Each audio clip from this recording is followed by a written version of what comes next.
So I am Claire Higgs-McCallum, the Portfolio Manager at the DHVL. And this session is on the vital role of clinicians and clinical scientists in bringing healthcare innovations and health tech to market and real-world use. We know that this is a collaborative, highly collaborative space, but we'll be focusing on the unique role of clinicians and clinical scientists who are working, I guess, at the intersection of clinical care and innovation and science. So that role can be very varied. Some of clinicians will have, I guess, some innovations that they might be bringing to market themselves, having seen from their experience of care or research of what's needed. But often they're actually inputting into innovations that have been developed in the lab or with SMEs.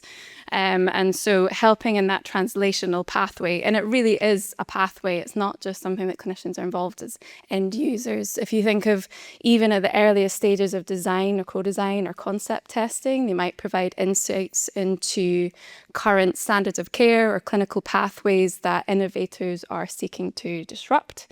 They might be involved in the design or delivery of trials that are evidencing the effectiveness, the efficacy, safety, the mechanisms of these interventions. And they might be developing out services that are adopting these new health technologies. So we are going to focus, I guess, on the role of clinicians and clinical scientists. I think you'll agree that we have a great panel here to exemplify that diversity in roles. So we've got Dervla Carroll, who is a resident doctor here at NHS GGC and a clinical innovation fellow at the DHVL. So Dervla's projects are largely in evaluating AI and medical devices within the NHS. That includes the rare disease detection using electronic health records and chest x-ray interpretation within ED. We've got Bobby Sykes, also known as Robert, a specialty registrar in cardiology and in internal medicine here at in the West of Scotland, and then also a clinical lecturer in ischemic heart disease here at the University of Glasgow. So Robert's research is on the mechanisms of myocardial injury and ischemia, and really the use of advanced diagnostics, data-driven technologies, machine learning to enhance, I guess, routine imaging to benefit patients' care. And then we have Rachael Ellis. So Rachael is Deputy Head of the West of Scotland Centre for Genomic Medicine within NHS GGC. This provides genomic services to NHS patients here in Scotland, and it's part of the Scottish Strategic Network for Genomic Medicine.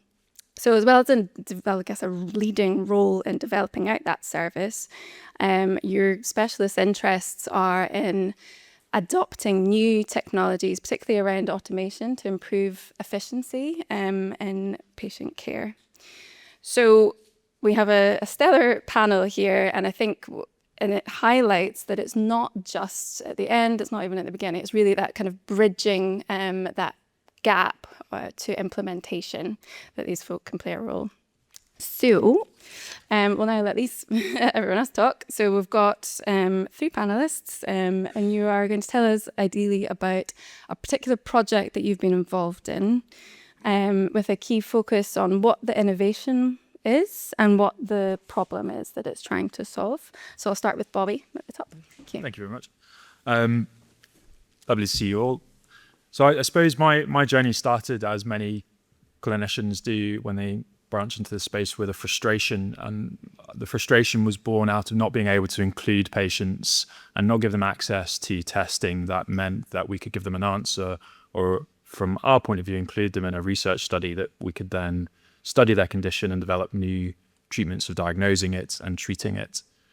So the example I'm going to use is the one that started that journey, where we took measurements in a cath lab, where we routinely collect lots of data from people. And at the moment, that is all done in an invasive way. So you're using wires down heart vessels and taking pictures using X-ray machines. The difficulty with that is that you can only see to a certain resolution, and you can only see certain size of the heart arteries, and that doesn't represent an entire network of blood supply feeding the heart.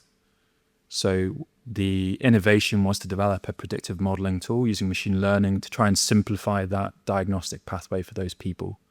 And we've been fortunate enough in Glasgow to have a fantastic network of patients and volunteers who have agreed to give us access to their data through research to develop these models. And we've done that in a university setting.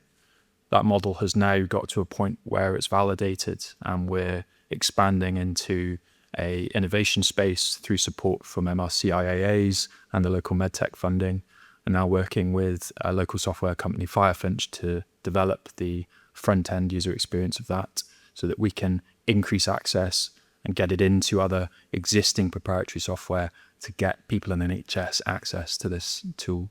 And the idea is to increase access, increase diagnostic capability, get these people into studies that are going to develop our understanding of the conditions and of mechanisms of heart injury and heart pain, so that we can treat them better and give them a better experience. Thank you. And Rachael? Hello everybody. I think for me and for us, given that we work in a genomics laboratory and that's at the forefront of lots of medical science, that I'm actually involved in frustratingly few innovative projects.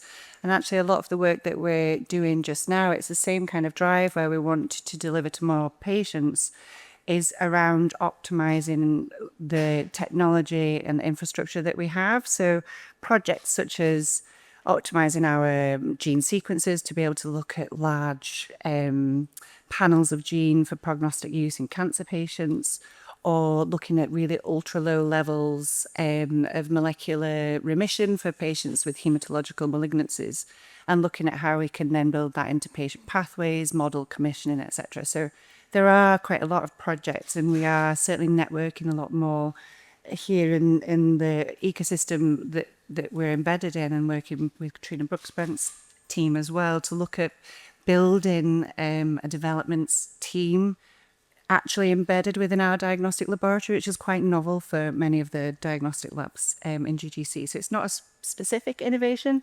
but we are working on a number of things, and really, to reflect some of the comments from earlier, we want to be that test bed. We've got the technology, and it's frustrating that we can't maximize that use and deliver more to patients. So just to echo what Katrina said, do come and speak to us, and we would like to do more where we can. Excellent. Thank you. Dervla? Thank you. So I am working on a project called Soprano ML, which has been kindly funded by AstraZeneca as part of the Health Innovation and Transformation Pathway. This project looks at finding a rare form of amyloidosis from electronic health record data using AI. Transthyretin amyloidosis, or ATTR, is often diagnosed in older adults and presents with a constellation of common symptoms, typically affecting the heart, the nerves, or both. These patients experience long diagnostic delays. New treatments, tablet treatments, have been developed which offer patients the chance to have disease-delaying treatment. And so finding these patients is a real clinical priority. What we're doing is that we're using AI to find patients at high risk of having this disease using electronic health record data. And so that means the conditions that people have already been diagnosed with and the routine testing that they've already had through encounters with healthcare professionals. My role in this project has been in developing the funding application, the project documents and ethical approvals, and also in ground truthing. And for those of you who might be less familiar with AI, that's in curating a list of patients specifically with ATTR from those who have been labelled as having genetic or generic amyloid conditions in their electronic health record, or from those who've had specialist scanning. As the project develops moving forward, we're expecting that the algorithm will flag, hopefully, the cases that we know about in our case control, but also some patients who aren't known to have the disease. And so I'll be evaluating based on that electronic health record data to what extent those patients display features of ATTR. Awesome. So yeah, you can see the role, I guess, in maximizing the clinical utility, doing the delivery of this, driving the patient benefit and the value, I guess, to broader healthcare systems and locally as well. So for the next section of this panel, we'll look at translation and translating innovation into practice and kind of experiences of that. So the first question is quite broad, but it's really, what are the real challenges that you have, I guess, in your areas in implementing or testing innovations? I will start with Rachael. Yes, interesting, because you said that, like, you know, this is the middle point, and actually I think sometimes we're maybe the hump that can sometimes stop that final implementation, certainly in the world that I work in genomics. I think the challenge for us specifically is that we're already within the NHS and where we're service delivery, we're already absolutely at our maximum capacity and capability for what we can do with those clinical scientists, those expert minds, because they are delivering to the patient, and there is no breathing space and no funding prioritised for that, using those amazing scientific minds to look at how we can change, morph and innovate. So that's one of the key issues for us. Another issue are our standards that we have to work to, so the information governance and the ISO accreditation, but we're really well versed at, I won't say cutting that red tape, but well, I have said it, but we were very well versed at adhering to that and navigating those challenges. I think the main issue for us is that having that test bed, having that capacity within the services to be able to do the innovation work, to look at how it will be delivered, to test and play with technology or the e-health environments, etc. So I think that's the main issue for us, is that we're just so stretched that we can't stretch any further. Yeah, but what comes with that is having, I guess, a diversity in what you've worked on means that you can help people navigate as well, as you were saying. So Absolutely. It's just so frustrating for the team that are there. They can see that they can't deliver to the patients that we serve in the same way that the other nations within the UK can, which is, you know, I think it fosters an environment where people are even further challenged. So it really, I think, you know, now is the time to be investing in Scotland NHS services so that they can facilitate the innovation that's required. yeah, so kind of seeing the end goal, and then it's investing to make sure that we can get there. Absolutely. Bobby. Yeah, I think time is a really good word to express a lot of the challenges that we have from a clinical service point of view, and that's just to keep the wheels on from a point of view of delivering healthcare. Then to take the people who are involved in delivering that care, who are all, you know, many A's at whatever level students. You know, in healthcare, you have some of the brightest minds in the country, and if you give them the time to do innovation, you're going to get fantastic ideas and opportunities out of that.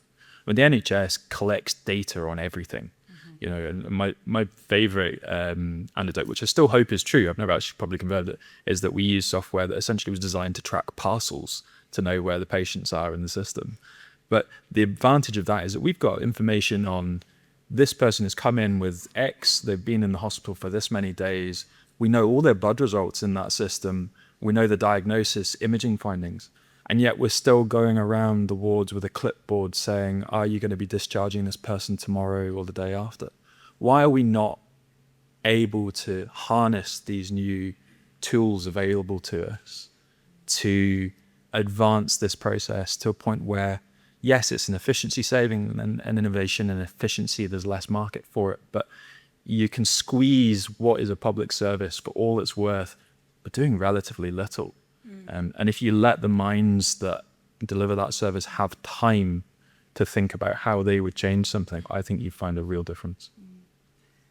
May I add to that? Because I think that's the other thing that, you know, we're sitting, because of the tight regulations and governance, we're sitting on highly curated data. So certainly in the laboratory in the area that I work in, we've got swathes of genomic data categorized as specific cancer types or rare inherited disease, and it is inaccessible to research and innovation at this point. But it's, you know, it's the best quality data that you could have. So, you know, we do need to look at how do we get out of that discomfort and sell ourselves as a British person and an NHS. You know, at your core, it's very hard to look at how we sell ourselves. But I think to do that, that might then bring in the time by bringing more people into the services so we can afford that reflection time, that thinking time. Yeah, improving access. Yeah, and it's like we're sitting on it all. We have so much. It's a goldmine. I mean, if you gave access to any of the big tech companies to say, this is this data set that we have in every branch of the NHS, and fall over themselves to get access to it. Yeah. At the moment, it feels like you have to pull a thread to find the pathway to get to being able to access it. And that thread can take you years to get through. Yeah. Dervla, I guess in your area, what challenges are there in testing? Yeah, so I suppose picking up on both of those points, as someone who's been given the gift of time, and I'm currently doing an MD, I'm going to come at this question from a bit more of a technical perspective. So in my work, I work a lot with electronic health record data, and working with genuine real-world NHS collected data brings its own challenges. I won't be the first person to say that ICD-10 coding is inaccurate, and I think particularly for our project, we've found that we have often spent a lot of time going through electronic health records of patients labelled as having amyloidosis who don't actually have it. And similarly, that when we're searching electronic health records, we miss quite a lot of patients who are known to have the disease. Similarly, in terms of structured data, a lot of the data that is stored in the NHS, which is really highly valuable, is often in forms which is quite inaccessible to research, and where we've needed to pull directly from clinical actors.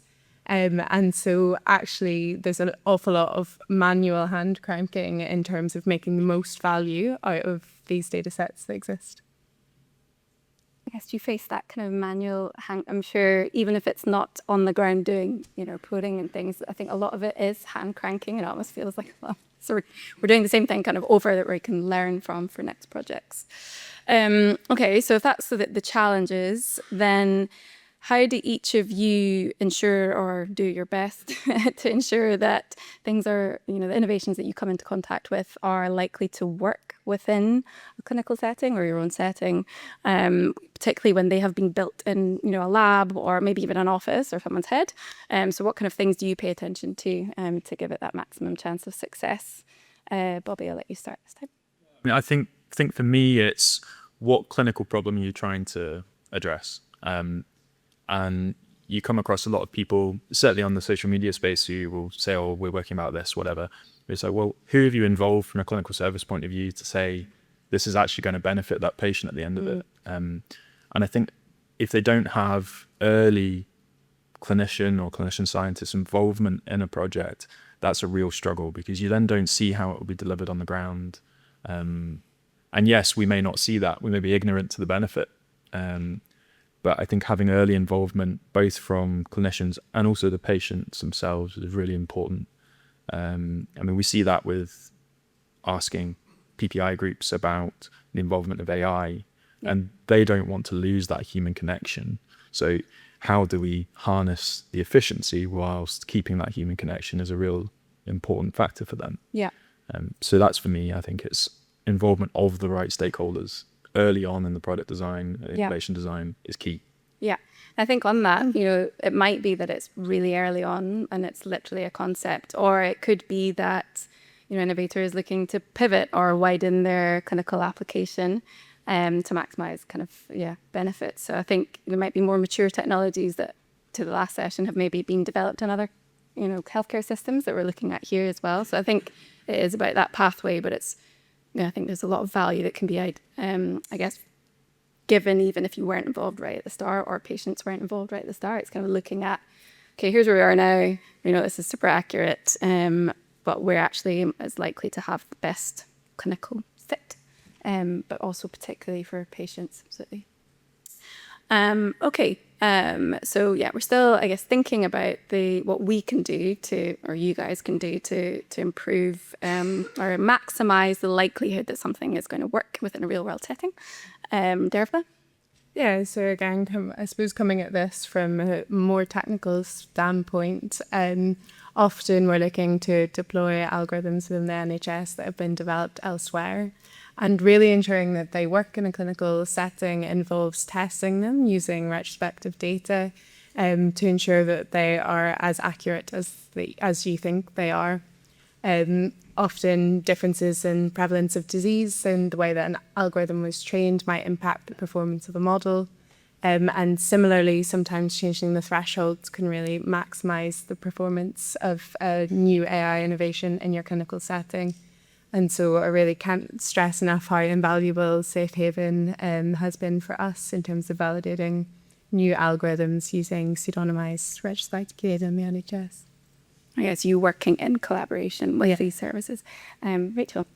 Yeah, just to echo a little bit what Robbie said, I think if we were, my experience for innovation that's trying to penetrate the service and work with us, we can't voice strongly enough that we need to be involved in the conversations as early as possible, because we know what can fit within the cogs of the machinery of how the lab operates. But my actual experience and the question about ensuring the safety of the innovation and new tests, because a test for us then becomes essentially a medical device and informs treatment, diagnosis, etc. So we adhere very strictly to ISO 15189 accreditation. That involves extensive validation and implementation assessment. So making sure that not only validating it, making sure it's really strong and robust, but you've got contingency that fits with all the other elements that you're delivering to other patients. And then, making sure you're reviewing and assessing that all the time. Yeah. So it's a bit of its own little ecosystem of managing, bringing new tests to the forefront, but keeping the other ones running at the same time. Yeah. And having all that in your vision when people are approaching you about new, we've got this new test for you and we're ready just to hand it over. Yeah. And that's very challenging then. So that's not going to fit because we've not considered X, Y, and Z. So you're able to provide that. Yeah. So if we can get in those conversations as Yeah. early as possible, then that would really make a difference. Absolutely. Okay, so we know that this is a very collaborative space, as I've said.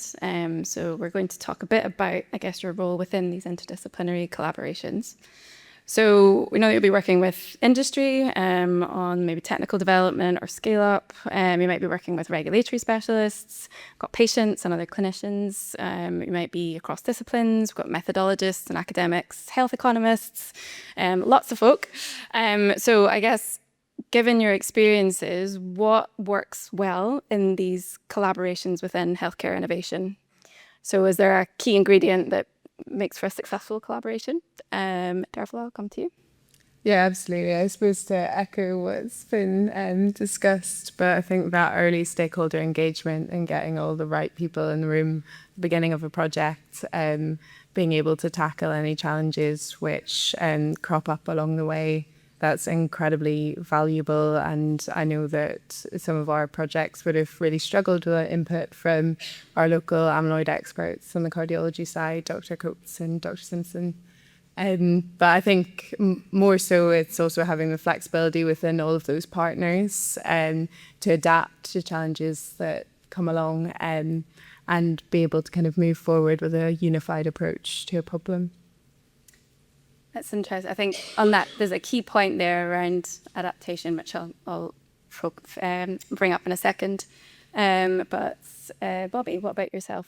Yeah, I think probably from a funding side, finding a funder that aligns themselves with what you're trying to achieve. Don't go down a relationship with someone who is just in it to get out in 2 years' time or whatever like that. You need to find someone who shares your vision. Because those are the collaborations that are going to last. They're the ones that are going to be more flexible, and those are the ones that are going to give you that impact at the end. Yeah, right. And you've just said shared vision, and I think for me, the thing that I've learned the most, because I have been looking at other success stories elsewhere in the UK where genomic laboratories seem to be very much at the forefront of innovation. And for me, it's the having an aligned vision above our heads at the leadership level within NHS and academia.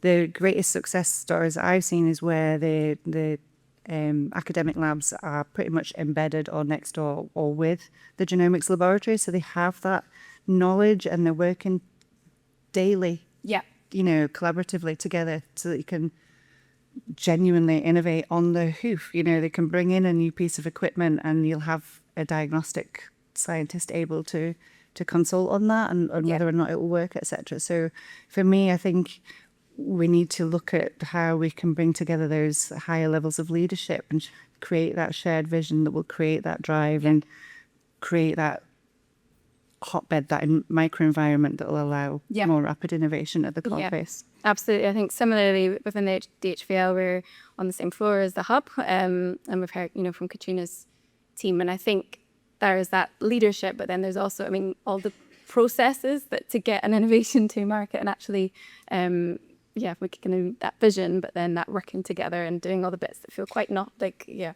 tied up and challenging actually are the also super important. I agree. Okay, so coming back to the point of adaptation, I guess, has there been a key in the projects that you've been involved in? Has there been a time where there's been, whether it's, from your insights or something has happened or a key learning opportunity, so a key point in a project where you've thought, this is actually not going to plan, and maybe how have you handled that? Dervla. Yeah, so maybe very boringly, whenever we first were looking at setting up our case control data sets, we had searched in collaboration with NHS Safe Haven for patients that we wanted to include. We found that there were much fewer than we were expecting because I suppose of some of the challenges that I've alluded to in terms of working with electronic health record data. And it was really through liaising with the local consultant cardiology amyloid experts that we were able to segue patients who were known to have clinical amyloidosis into our data set. And I think without that kind of open mind and collaboration from our colleagues within the NHS, as I say, we would have really struggled to progress with this project. Yeah, awesome. What about yourself, Bobby? Yeah, one of the big challenges we had with our physiology prediction is that we are assuming that our ground truth was always correct. So one of the areas that we found a challenge was actually you can't just look at the data itself. You have to take it back to the individual, look at the images, and there's a number of technical factors that influence whether or not that data that you get at the end is actually any good. So that was a real kind of key thing. The other kind of learning point along the journey and what we've from learning, speaking to potential partners has been, it has to be easy. So if you want someone to adopt your innovation, there is no point making it take half an hour to be usable, because if you want to put that in an NHS setting, people just don't have the time and they won't use it. If you can make it click a button and it does what you want it, they'll use it. If it's easy, makes life easier without adding additional process. That's the key things. Rachel. I'm really racking my brain for a specific example, and I don't think that I have one. But I think it happens every day. Well, I think that's where I've got to. That's the conclusion that I've drawn. I think that's what we're good at is adapting. We set out to do a test, we don't get the results that we expect. We adapt and change. We build contingency and resilience and resistance. So, I guess the key thing that I learned when embarking on any project and working with innovators or people that want to work and collaborate with us is that, be realistic, factor in the wiggle room, think about the what ifs, because I'm probably a bit too long in the tooth to expect that most things come in and you click the button and it works first time. There's always something that you've not thought about. So maybe a bit of a fun sponge when it comes to that. But I think it really does help to consider those things. Yeah, absolutely. Grand. So we've got some time to open up to the floor for one or two questions. So I believe somebody is going to help me with the mic. So has anyone got any questions for clinicians and clinical researchers?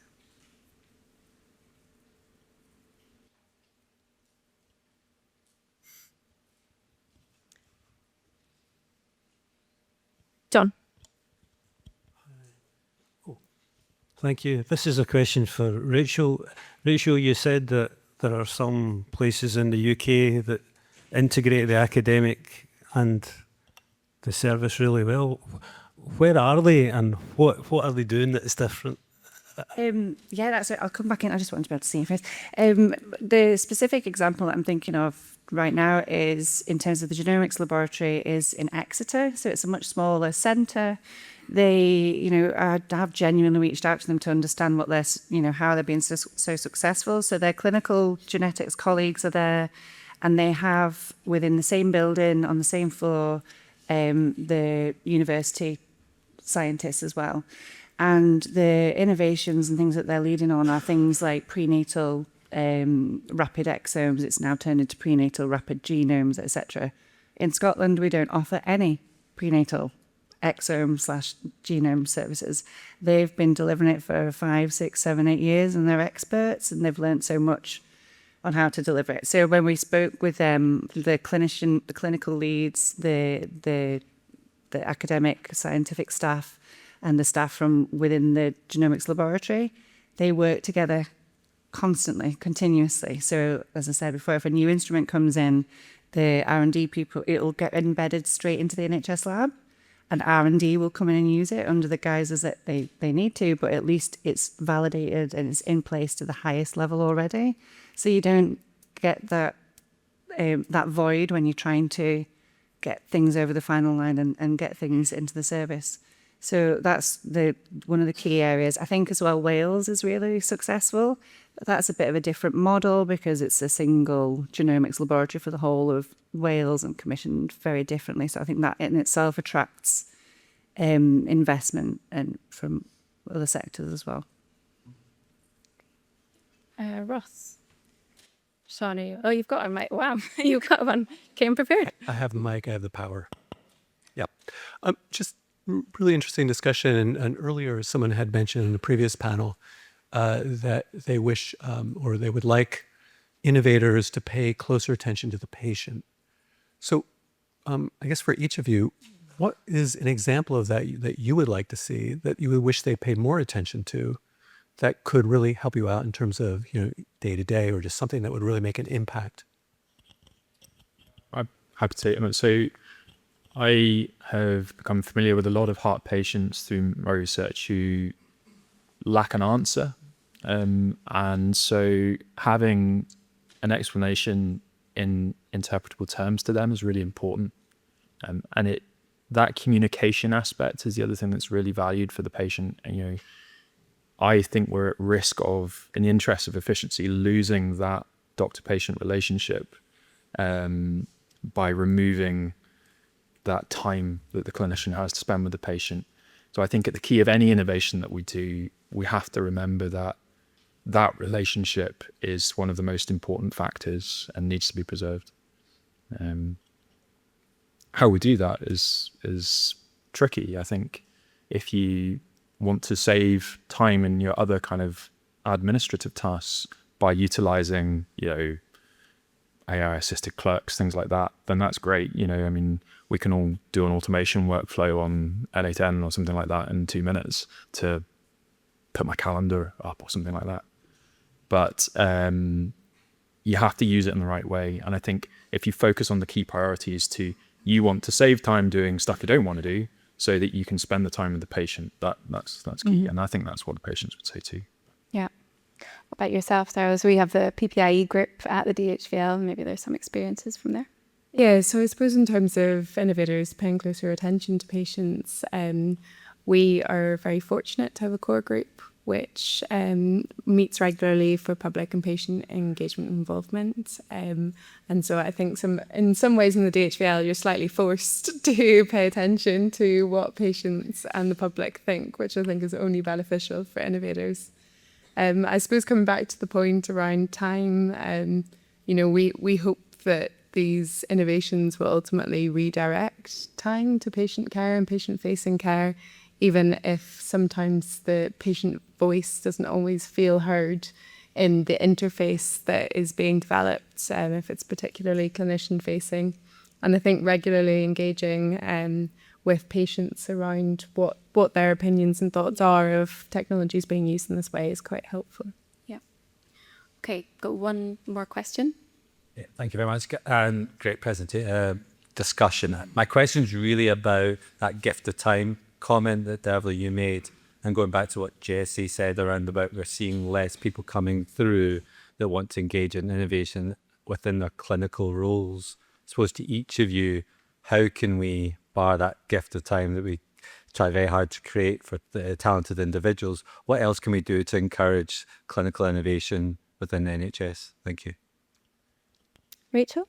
Any thoughts? Yeah, good question. I come back to what I said earlier, and I think it's about overcoming that barrier to acknowledging the value that we've got and what we can offer to innovators.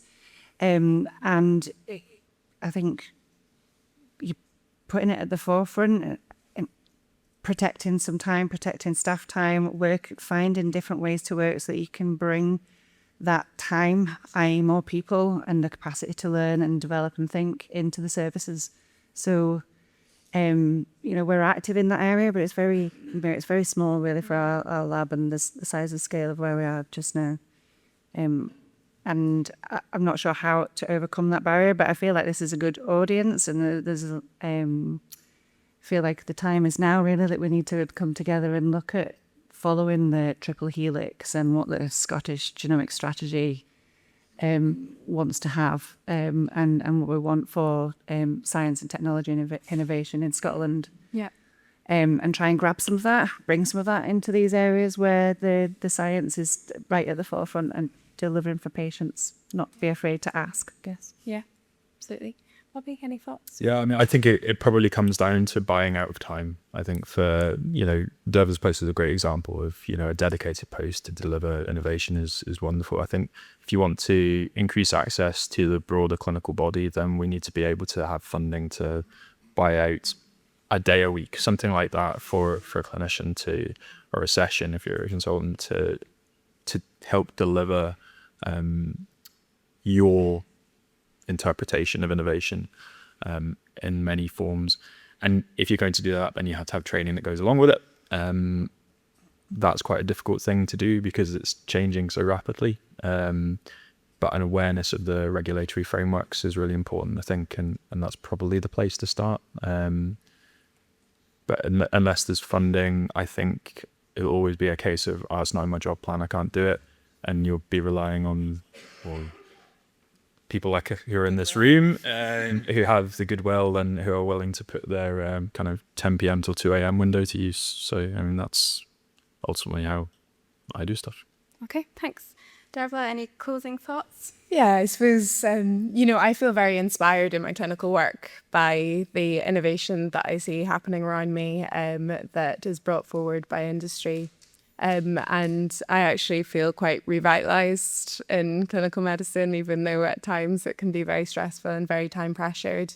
And I think that there is genuine benefit in a kind of two-way dialogue between clinicians and industry, not just in enabling opportunities to create that time, but also in being able to get your head over the parapet of working in the NHS where there's 3 SHOs fighting for a single ward working computer, and actually seeing that there's hope coming, that there are things that are hopefully going to make a difference to both clinicians and patients. And I think that dialogue in itself, with or without time, does still have value. Yep, absolutely. It's a great place to stop. Thank you very much. I'm going to pass over to Ross to introduce our key speaker, but hopefully you can join me in thanking our panellists for the insightful session. Cheers.